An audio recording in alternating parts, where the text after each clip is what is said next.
Hello, my name is Richard Dunks with the Community Data Empowerment Project, and I'd like to give you a quick overview of Google Sheets.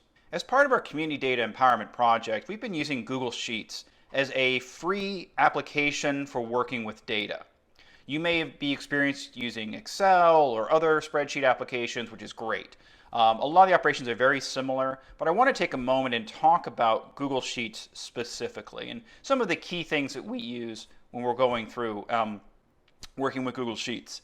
We have a number of other videos we'll link to here that talk about other really kind of cool stuff, but I just want to orient you to some of the basics here. So in any kind of spreadsheet application, we have data in cells. A cell is identified by the column, in this case A, and the row, A1. So in A1 we have DPD division. And these cells are set up so that we can actually edit what's inside of them. Now, when you download data and are working with it, you typically don't want to change the data, but maybe you want to change the headers. So we have this DPD division, count of 2020 arrest.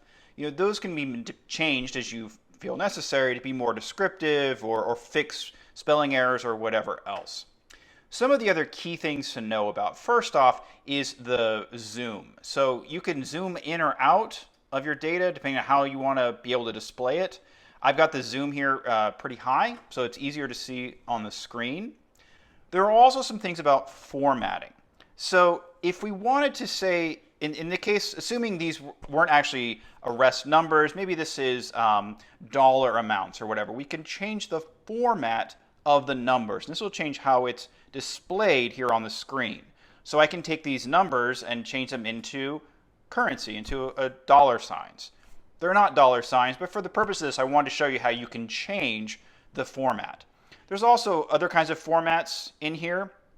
We could page back to our number. We have accounting. We also have the date time formats. So sometimes you'll get data that is not in the right date time format. It won't have the time attached to it, or just this is playing the date or whatever else. So this is where we have to go in and change that in order to display it properly.